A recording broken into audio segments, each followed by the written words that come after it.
नमस्कार साथियों, स्वागत है इस प्लेटफॉर्म पर जहां हम विजन आईएएस की मंथली मैगजीन कवर कर रहे हैं मई 2023 की। इससे पहले हमने पॉलिटी की मई 2023 में एक पॉलिटी चैप्टर और इंटरनेशनल रिलेशन और इकोनॉमिक, ये तीन हमने इसके सेक्शन कंप्लीट कर डाले हैं। इसके वीडियोस भी मैंने आपके यूट्यूब चैनल में इसमें मार्शल वीडियोस यूट्यूब चैनल में हमने पोस्ट कर दिया है। आप वहां से जाके उसको देख सकते हैं। और आज हम जो नया चैप्टर चालू करने जा रहे हैं वो सिक्योरिटी है। तो सिक्योरिटी से रिलेटेड जितने भी कंसर्न हैं, जितने भी मुद्दे हैं मई 2023 के, उनको हम आज की वीडियोस में कवर करेंगे।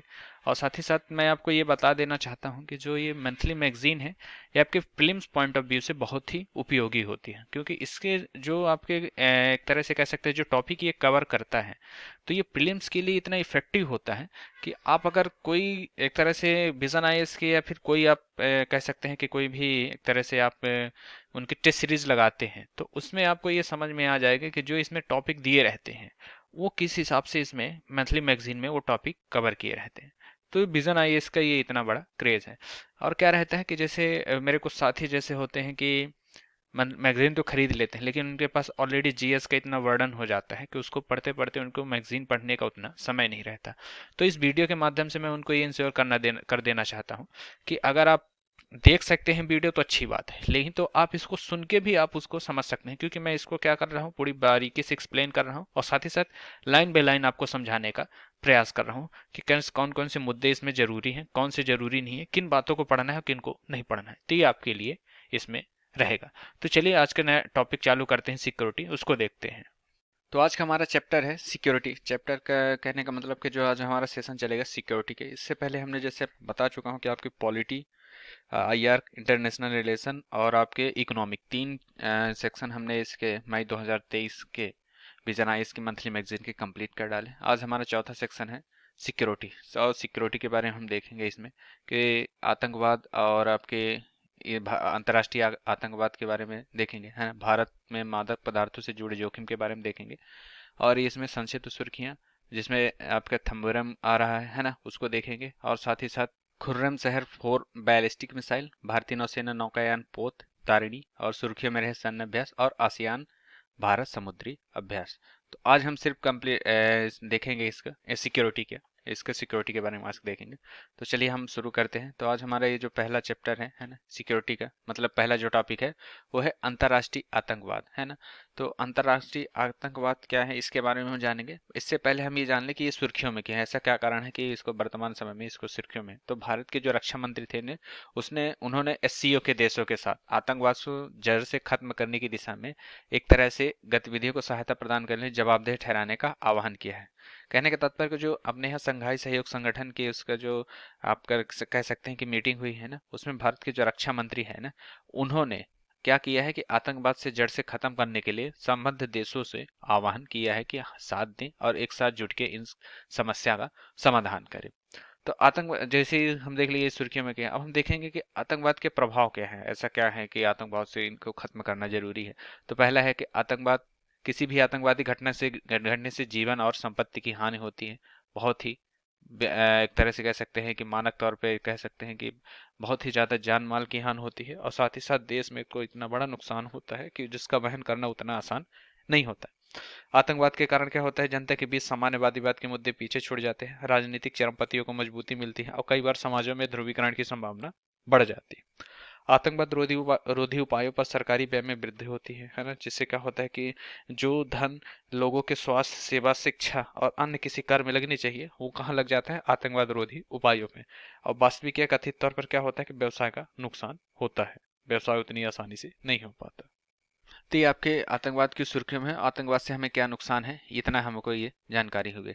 अब देखेंगे थोड़ा आतंकवाद के बारे में। क्या है आतंकवाद, तो आतंकवाद क्या होता है, वांछित लक्ष्य को प्राप्त करने के लिए जो बल का प्रयोग किया जाता है, गैर कानूनी तरीके से किसी कार्य को कंप्लीट करने के लिए, पूरा करने के लिए जो एक तरह से आप कह सकते हैं कि बल का प्रयोग किया जाता है, वो क्या होता है, आतंकवाद है। यह मानव जीवन के लगभग सभी क्षेत्रों को प्रभावित करता है, चाहे आप आर्थिक, राजनीतिक, सामाजिक, है ना, व्यक्तिगत जीवन, इन सभी में। जिसमें क्या होता है कि व्यापक अर्थों में कहें तो आतंकवाद एक कह सकते हैं कि स्वतंत्रता का विरोधी है या स्वतंत्रता को दबाने का भी प्रयास करता है। तो ये आतंकवाद के बारे में होगा। अब देखेंगे इसकी उत्पत्ति के लिए उत्तरदायी कारक, मतलब ऐसे कौन से कारण हैं जिसके कारण आज भी आतंकवाद को खत्म नहीं किया जा सकता, या फिर खत्म करते हैं एक आतंकवाद को तो दूसरा आतंकवाद तैयार बैठा रहता। तो पहला होता है वैचारिक कारक। वैचारिक कारक में क्या क्या आ सकता है, जैसे आपके एक तरह से समूह की एक तरह कहते हैं कि विचार कैसे हैं, है ना, उनकी व्यक्तिगत राय किस चीज में कैसे है, जैसे धार्मिक में, राजनीतिक मान्यताओं के लेके चरमपंथी विचारधाराएं हो गई। ये सब क्या होता है आतंकी गतिविधियों में शामिल होने के लिए उपमा कर सकते हैं। और वर्तमान में तीन अतिवादी विचारधाराओं में शामिल, जैसे वामपंथी संबंध, दक्षिणपंथी संबंध और धार्मिक विचारधाराएं। ये सब क्या होता है कि आतंकवाद की उत्पत्ति के महत्वपूर्ण कारक हैं। दूसरा है निर्जातीय राष्ट्रवाद और अलगाववाद, है ना। इसमें क्या होता है कि किसी विशेष निजातीय या राष्ट्रीय समूह की स्वतंत्रता या सत्ता की मांग करने के लिए, जैसे वर्तमान समय में देखेंगे तो नागालैंड में नागा जो जनजाति हैं वो अपने आप को स्वतंत्र स्वतंत्र एक तरह से राज्य की मांग करती है देश की, जिससे क्या होता है वो अपने हिसाब से शासन चला सके नागा जातियों के लिए। तो क्या होता है एक विशेष जाति समूह के द्वारा स्वतंत्रता की स्वायत्तता की मांग उठने लगती है, जिससे अलगाववादी आंदोलन होते हैं। और यही अलगाववादी आंदोलन क्या करते हैं, एक तरह से हिंसा का सहारा लेके आतंकवाद को बढ़ावा देते हैं। तीसरा है आपका वैश्वीकरण। वैश्वीकरण से तात्पर्य ऐसा है कि इसके वैश्वीकरण में क्या होता है कि आधुनिकीकरण द्वारा लाए गए समाज में परिवर्तन हो को प्रोत्साहित किया जाता है। इससे क्या होता है कि जो आपके एक तरह से कह सकते हैं कि सांस्कृतिक जो आपके कारक है, मतलब जो आपके पुराने समय से चलने वाले जो कारक है उन पर जब बदलाव आते हैं तो लोगों को इन बदलावों को एक तरह से एक्सेप्ट करना उतना आसान नहीं होता, जिससे क्या होता है कि विश्व में बढ़ती भीड़ का सामूहिक एकत्रीकरण से आतंकवाद के लिए लक्ष्य को आसान एवं व्यापक बना दिया जाता है। तो इस तरह वैश्वीकरण से अब क्या होता है विदेशी नीति के रूप में आतंकवाद कैसे होता है, शत्रु देश द्वारा आतंकवाद को युद्ध के रूप में, विकल्प के रूप में देखा जाता है।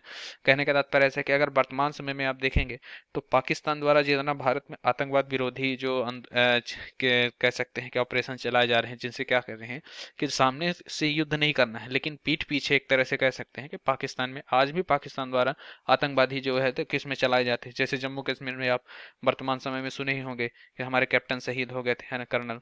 तो ये क्या होता है कि उनके द्वारा एक तरह से पीठ पीछे कह सकते हैं कि सामने से उनकी तो हिम्मत है नहीं कि युद्ध कर सके आपसे आके, भारत देश से आके। तो इसलिए पीठ पीछे अपने मतलब एक तरह से आतंकवादी गतिविधियों द्वारा भारत को एक तरह से लहूलुहान करने की कोशिश करते रहते हैं। तो ये क्या होता है कि विदेशी नीति के रूप में इसका उपयोग किया जाता है। जैसे कि आप नाम के तौर पर देख सकते हैं कि Taliban, Al-Qaeda, Osama bin Laden संबंधों में पाकिस्तान का फायदा हुआ था। उदाहरण के लिए लादेन ने आतंकवादियों को प्रशिक्षित करने के लिए शिविर स्थापित किए थे।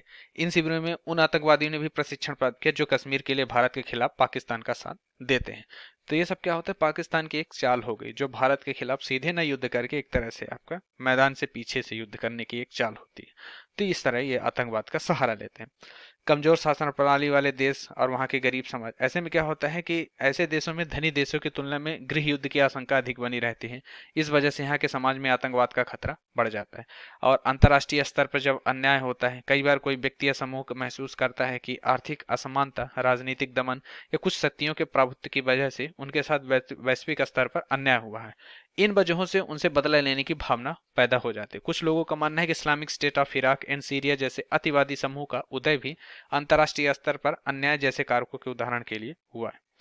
अब देखेंगे कि आतंकवाद से निपटने के लिए वैश्विक पहले, मतलब विश्व स्तरीय में आतंकवाद से निपटने के लिए क्या क्या पहले की गई थी। जैसे कि आपको पता है कि जो वर्ल्ड ट्रेड में एक तरह से कह सकते हैं कि अमेरिका में जब आतंकवाद हमला हुआ था, उससे पहले अमेरिका आतंकवाद को एक तरह से रिकॉग्नाइज नहीं करता था। भारत ने बहुत सारी कोशिश की थी कि आतंकवाद है हमारे देश में फैल रहा है, ये हमारे एक तरह से दीमक की तरह होता है, धीरे धीरे देश को खोखला कर देता है। लेकिन अमेरिका आतंकवाद को रिकॉग्नाइज नहीं करना चाहता था। यूएनओ में भी भारत ने कई बार अर्जी लगाई, उन्होंने बयानबाजी की, लेकिन उनको कोई फर्क नहीं पड़ता था। लेकिन जब अमेरिका में एक तरह से जब ये आतंकवादी हमला हुआ है ना, वहां टावर में हमला हुआ, तो उसके बाद उसने इसको एक तरह से कह सकते हैं आपकी रिकॉग्नाइज किया। और उसके बाद क्या हुआ कि वैश्विक स्तर पर इससे निपटने के लिए भरपूर कोशिशें की गई। तो जैसे देखा जाए तो वैश्विक स्तर में जो पहले हैं तो संयुक्त राष्ट्र वैश्विक आतंकवाद रोधी रणनीति, मतलब 2006 में क्या हुआ था, महासभा में एक संकल्प के रूप में इसे अपनाया गया था, जिसमें क्या था कि जिसका उद्देश्य आतंकवाद से निपटने के लिए राष्ट्रीय, क्षेत्रीय और अंतर्राष्ट्रीय प्रयासों को बढ़ाना। यह 4 स्तंभों पर आधारित है ना। जैसे 4 स्तंभ क्या होते हैं GSTS के, तो पहला इसमें क्या है, आतंकवाद के प्रसार के लिए अनुकूल परिस्थितियों से निपटने का उपाय करना, आतंकवाद को रोकने उसे निपटने का उपाय करना, है ना। आतंकवाद को रोकने, इससे निपटने के लिए देशों की क्षमता का निर्माण करने के उपाय करना, है ना। और साथ ही साथ क्या कहना है कि सार्वभौमिक मानवाधिकारों के प्रति सम्मान और विधि का शासन सुनिश्चित करने का उपाय करना। ये क्या है, 4 स्तंभ द्वारा संयुक्त राष्ट्र में वैश्विक आतंकवादी रोधी रणनीति अपनाई गई थी। अब हम देखेंगे संयुक्त राष्ट्र सुरक्षा परिषद, यूनाइटेड नेशन सिक्योरिटी काउंसिल की आतंकवादी रोधी समिति में क्या तत्पर है इसमें, कि इसने एक संकल्प लिया था 1373 2001 के कार्यान्वयन की निगरानी का कार्य सौंपा गया था। इसके संकल्प के द्वारा क्या किया गया था कि अपने देश में, अपने क्षेत्र में और दुनिया भर में आतंकवादी गतिविधियों से निपटने की क्षमता बढ़ाने के लिए उपाय करने चाहिए। तो ये हो गया। अब हम देखें ग्लोबल काउंटर टेररिज्म फोरम। ये अनौपचारिक और गैर राजनीतिक बहुपक्षीय मंच है जहां हितधारकों के बीच खुली चर्चा होती है ना। और इसके हेतु एक मंच प्रदान करता है जहां भरी विशेषज्ञ और पेशेवर एक साथ जुट रहते हैं, और भारत भी इसका सदस्य है।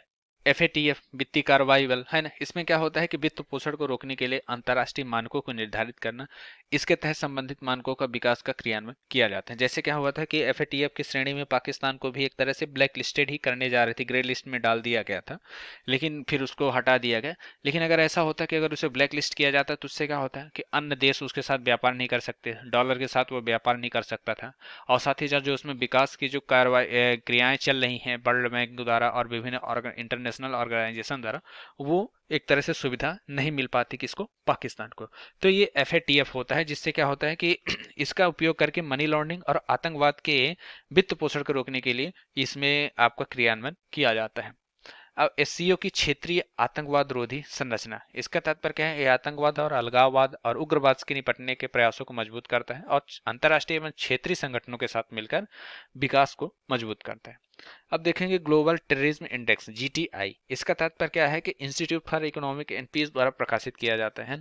तो ये एक तरह से आपको जानने के लिए जरूरी है कि जो ग्लोबल टेररिज्म इंडेक्स है, ग्लोबल टेररिज्म किसके द्वारा प्रकाशित किया जाता है।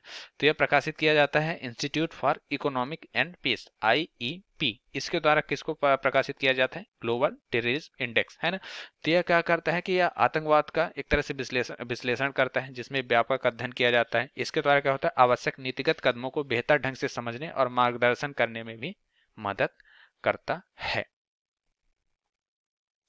अब है अंतर्राष्ट्रीय आतंकवाद पर व्यापक अभिसमय, है ना। ये क्या होता है कि इसका उद्देश्य क्या होता है कि अंतर्राष्ट्रीय आतंकवाद के सभी रूपों को गैर कानूनी या आपराधिक कृत्य घोषित करना, है ना। आतंकवादी गुटों को सुरक्षित आश्रय उपलब्ध नहीं होने देना और आतंकवाद के वित्त पोषण को रोकना, और साथ ही साथ धन एवं हथियारों तक उनकी पहुंच नहीं होने देना। ये क्या होता है, अंतर्राष्ट्रीय आतंकवाद पर अभिसमय है, यानी comprehensive convention of international terrorism CCIT। इस अभिसमय में भारत ने 17 दिसंबर 1996 को संयुक्त राष्ट्र महासभा में प्रस्तुत किया था। मतलब ये जो आइडिया या योजना जो प्रस्तुत की गई थी, वो भारत ने UNGA को प्रस्तुत किया था। कब, 17 दिसंबर 1996 को। अब हम देखेंगे कि आतंकवाद से निपटने में मौजूदा चुनौतियां क्या है, मतलब किन कारणों से आतंकवाद से नहीं निपटा जा रहा है, कैसी चुनौतियां हैं। तो आतंकवाद की परिभाषा को लेकर अस्पष्टता, कहने का तात्पर्य है कि अभी तक UNO में विभिन्न जो राष्ट्रीय एक तरह से कह सकते हैं इंटरनेशनल जो संगठन है, वो अभी आतंकवाद को एक तरह से परिभाषित नहीं कर पाए हैं कि ऐसे कौन से कृत्य हैं जो आतंकवाद की श्रेणी में आते हैं। और दूसरा क्या होता है, व्यापक कानूनी फ्रेमवर्क का अभाव, मतलब कोई इसके लिए कोई स्पेशल कानून नहीं है ना, प्रॉपर कानून जो आतंकवाद के लिए बना हो, है ना। तो इस तरह होता है। इससे क्या होता है, जैसे संधि सुरक्षा महासभा ने संकल्पों पर न्याय शास्त्रों में प्राप्त होता है, इस तरह की इसकी एक तरह से कह सकते हैं कानूनी फ्रेमवर्क या फिर किसी प्रकार की एक तरह से व्यवस्था नहीं की गई है। अपर्याप्त घरेलू क्षमता, कहने का तात्पर्य राष्ट्रीय दंडिक न्याय प्रणालियों में आतंकी गतिविधियों से जुड़े अपराध के लिए मुकदमा चलाने संबंधी प्रावधान किए जाने चाहिए। हालांकि इस दिशा में प्रावधान करने हो तो पर्याप्त घरेलू क्षमता नहीं होने के कारण आतंकवादी रोधी प्रयास अप्रभावी रह जाते हैं। तो ये हो गया। अब हम देखेंगे नागरिक स्वतंत्रता पर प्रतिबंध। कहने इसके द्वारा किया जाता है नागरिक समाज के कार्यकर्ताओं और मानवाधिकार संरक्षकों के अधिकारों का हनन करने को रोकने के लिए किया गया था, जिसका क्या गया था वर्ष 2019 में मानवाधिकार परिषद की रिपोर्ट में बताया गया था कि कैसे आतंकवाद रोधी उपाय नागरिक जीवन पर प्रतिकूल प्रभाव डालते हैं। अब देखेंगे आतंकवाद का वित्त पोषण, है ना। आतंकवाद के वित्त पोषण को प्रभावी ढंग से रोकने हेतु कई राष्ट्रों में कई नई और पहले से मौजूद चुनौतियों का सामना करना पड़ रहा है।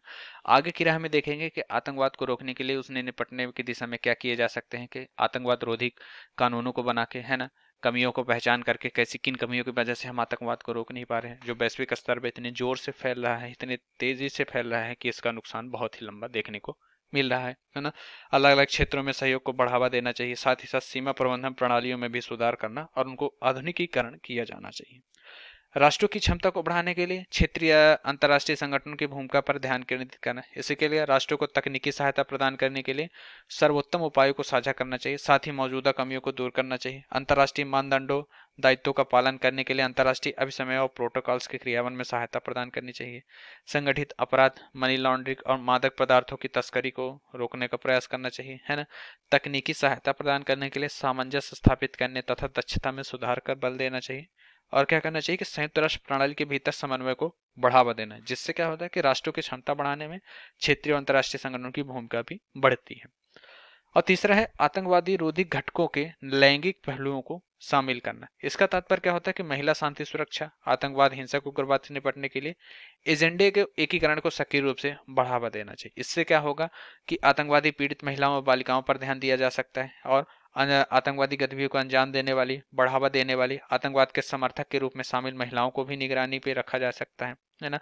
आतंकवाद रोकने और उससे निपटने की दिशा में एक एजेंट के रूप में शामिल महिलाओं पर ध्यान देना तथा महिलाओं और महिलाओं के अधिकारों पर आतंकवादी रोधी रणनीतियों से पढ़ने वाले अलग अलग प्रभावों पर भी ध्यान देना चाहिए। तो इन सभी के द्वारा आप आतंकवाद को रोक सकते हैं और साथ ही साथ इसको खत्म करने में एक महत्वपूर्ण योगदान मिल सकता है। और क्या है मानवाधिकारों की सुरक्षा सुनिश्चित करना। इसका तात्पर्य ऐसा है कि आतंकवाद रोधी उपायों के दौरान मानवाधिकारों और मौलिक स्वतंत्रता की रक्षा करनी चाहिए। आतंकवाद रोधी रणनीति की पूर्ण सफलता के लिए महत्वपूर्ण तभी ये साबित हो सकता है जब आप मानवाधिकारों के सम्मान के करने के विचार को बढ़ावा दें। और दूसरा क्या है जन जागरूकता और सहयोग। इसमें क्या होता है आतंकवाद से जुड़े खतरे और सार्वभौम आतंकवाद रोधी उपायों के बारे में जन जागरूकता को बढ़ावा देना चाहिए। इसमें क्या हो रहा है कि राज्य प्राधिकरण, निजी क्षेत्र, नागरिक समाज और मीडिया के बीच जहां उचित हो सार्वजनिक निजी भागीदारी को बढ़ावा देना चाहिए।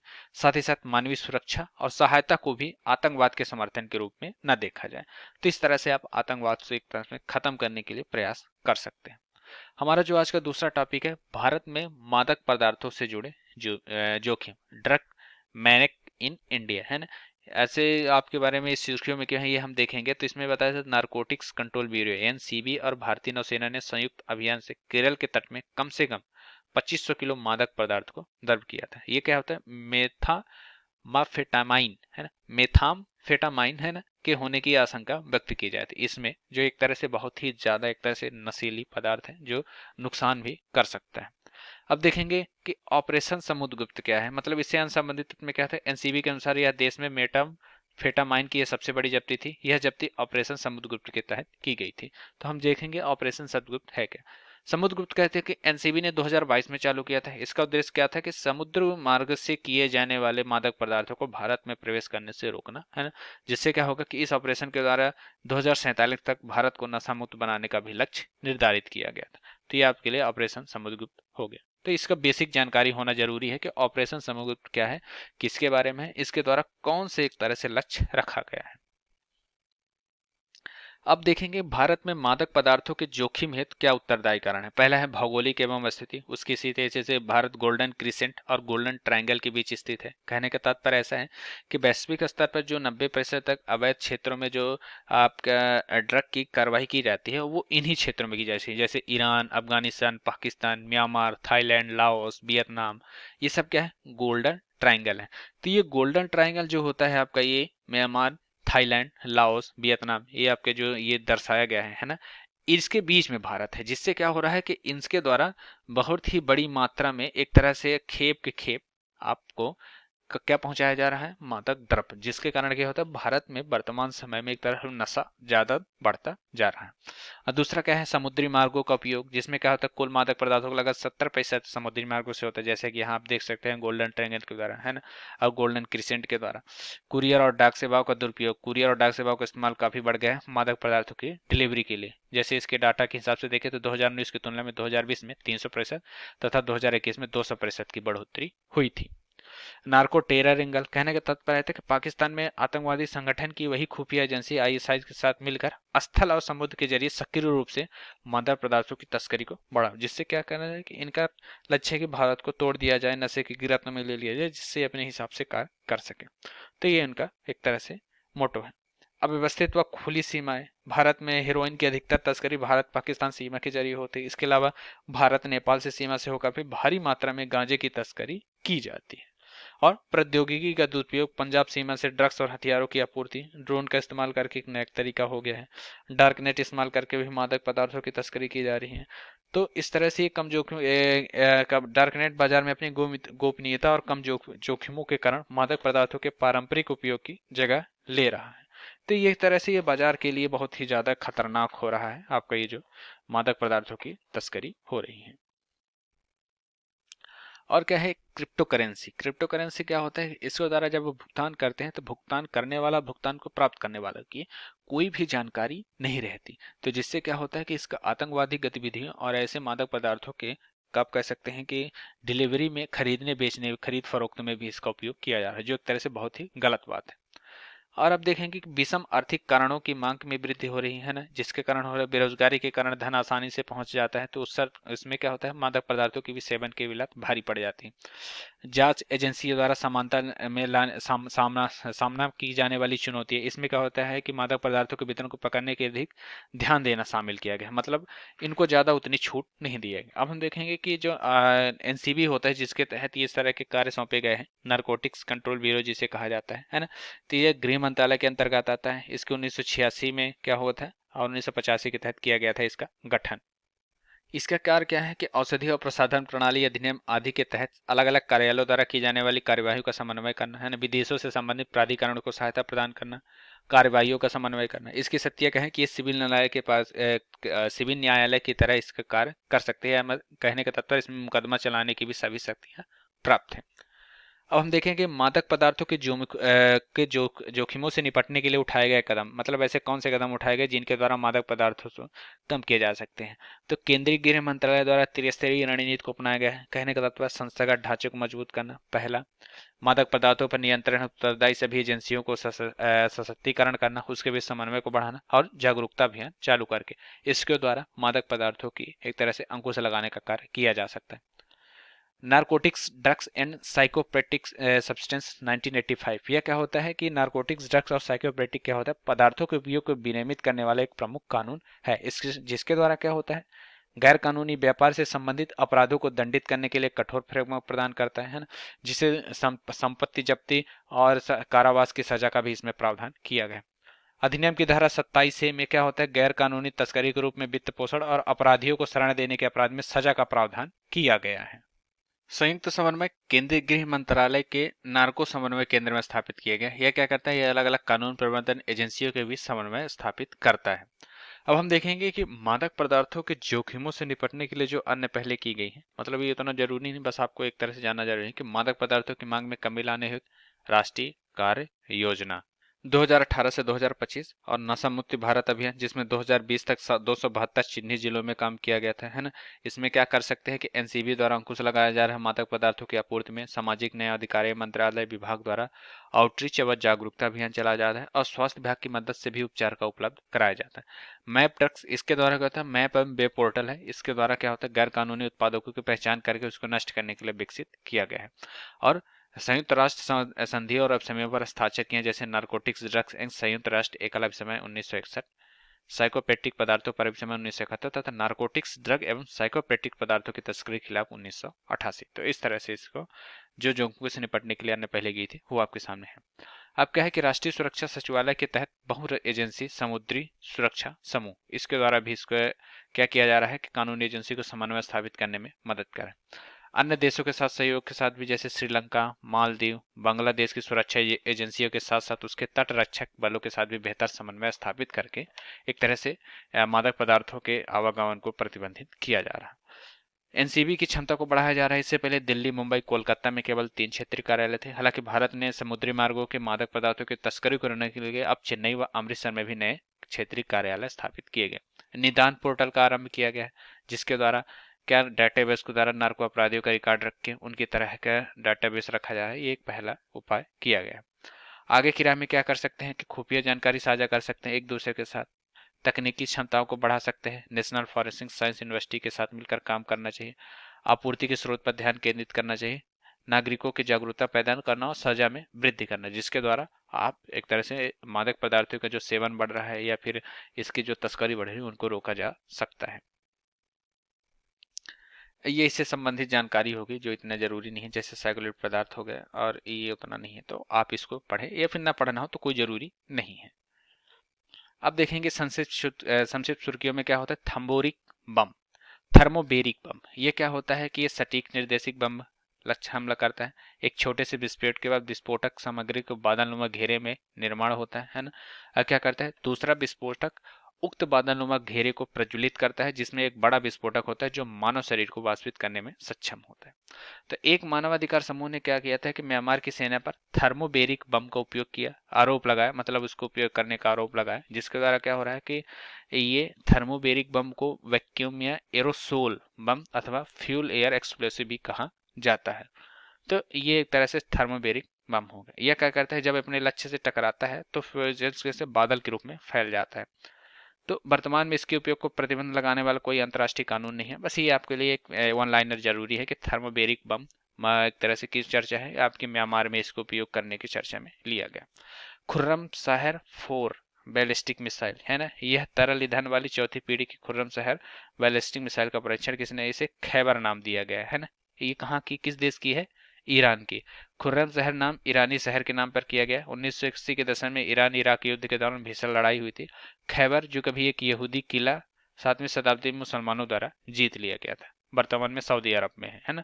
खुर्रम 4 मिसाइल एक मारक क्षमता 2000 किलोमीटर है ना, और 15,000 किलोग्राम के तक के वारहेड को ले जाने में सक्षम है। इसे कोरिया की मुसुदन बैलिस्टिक मिसाइल के मॉडल पर तैयार किया गया है। मतलब जो उत्तर कोरिया की मुसुदन बैलिस्टिक मिसाइल है और आपके खुर्रम 4 बैलिस्टिक मिसाइल, ये दोनों के एक तरह के मॉडल पर तैयार किया गया है। तो ये क्या करता है, परमाणु और पारंपरिक वारछेड़ को छोड़ने के लिए प्रक्षेप गति का उपयोग करती है। ये शुरुआती चरण में रॉकेट द्वारा संचालित होती है। तो इसके लिए आपको इतना बेसिक होना जरूरी है।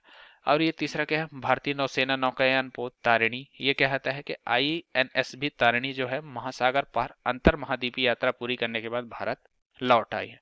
जो एक तरह से करंट न्यूज है, जो आपके एग्जाम पर्सपेक्टिव से उतना जरूरी नहीं है। बस इतना जरूरी है कि 188 दिन की यात्रा में यह गोवा के कैपटाउन से होते हुए रियो डी जेनेरियो गई और वापस आ गई। वर्तमान में नौकायान अभियान एक महिला को अकेले पोत पर वैश्विक परिवहन करने में सक्षम बनाने के लिए नौसेना की अगली बड़ी परियोजना का हिस्सा था। INSF तारिणी को 2017 में नाविक सागर परिक्रमा अभियान के लिए जाना जाता है। यह पूरी तरह से महिला चालक क्रू दल और विश्व की पहली भारतीय सागर परिक्रमा था। अब हम देखेंगे जो सुर्खियों में रहे सैन्य अभ्यास है ना, एक्सरसाइज जो इन न्यूज में जो थे आपके। तो पहला है समुद्र शक्ति 23, या भारत इंडोनेशिया के मध्य एक द्विपक्षीय सैन्य अभ्यास है ना। अभ्यास जल राहत, एक बाढ़ राहत अभ्यास है। इसका आयोजन भारतीय सेना, सशस्त्र सीमा बल, राष्ट्रीय और राज्य आपदा मोचन बल NDRF है ना, जिला आपदा प्रबंधन TDMA और तथा पुलिस बल के प्रतिनिधियों द्वारा संयुक्त रूप से किया गया। ये अभ्यास कहाँ किया था, असम के मानस नदी पर हगरामा पुल पर किया गया था। और तीसरा है आपका ये सुदर्शन शक्ति 2023, इसे राजस्थान और पंजाब की सीमा पर भारतीय सेना की सप्त शक्ति कमान द्वारा संचालित किया गया था। समुद्री सैन्य अभ्यास अल मोहेद अल हिंदी 2023, यह भारतीय नौसेना और रॉयल सऊदी नेवल फोर्स के आयोजित एक द्विपक्षीय अभ्यास था। अब देखेंगे आसियान भारत समुद्री अभ्यास जो किया गया था। हाल ही में क्या गया, आसियान भारत समुद्री अभ्यास का आयोजन किया गया था, जिसका स्थान कहाँ था, अभ्यास का बंदरगाह चरण हार्बर फेस चंगी नौसेना सिंगापुर नौसेना का बेस आयोजित किया गया था। इसका समुद्री चरण दक्षिण चीन सागर से आयोजित किया गया था। इसमें भारत की ओर से INS दिल्ली, यह भारत का पहला स्वदेश निर्मित मिसाइल विध्वंसक है। INS सतपुड़ा, यह स्वदेश निर्मित एक निर्देशित मिसाइल स्टील फ्रेगेंट है। और P-81 समुद्री गश्ती विमान, इस विमान से आसियान भारत सभ्य समुद्री अभ्यास की शुरुआत में भाग लिया था। इसका उद्देश्य क्या था? समुद्री सहयोग को बढ़ावा देना, आसियान देशों की नौसेनाओं और भारतीय नौसेना के बीच विश्वास, मित्रता और आत्मविश्वास को बढ़ाना। तो इस तरह ही होगा। तो आज ये हमारा ये सिक्योरिटी का चैप्टर यही कंप्लीट होता है। आपको ये कैसा लगा आप हमें कमेंट के माध्यम से बता सकते हैं और साथ ही साथ हमसे जुड़े रह सकते हैं आप। है तो आज के लिए इतना ही। अब इसके अगले का लेक्चर आपके लिए कल आपको लाया जाएगा। तो अगर ये आपको कैसा लगा आप हमें कमेंट के माध्यम से बता सकते हैं और ज़्यादा से ज़्यादा लोगों को शेयर कर सकते हैं, जिससे क्या हो कि उन व्यक्ति को भी एक तरह से पता चल सके कि हाँ, विजन आईएएस की जो मंथली मैगजीन होती है उसका आपके यूपीएससी या फिर सिविल सर्विसेज में कितना योगदान हो सकता है, जो करंट अफेयर्स के रिलेटेड सारी जानकारी उपलब्ध रखना चाहते हैं। तो इसी तरह आप बने रहे, अपना कमेंट के माध्यम से प्यार देते रहें। धन्यवाद।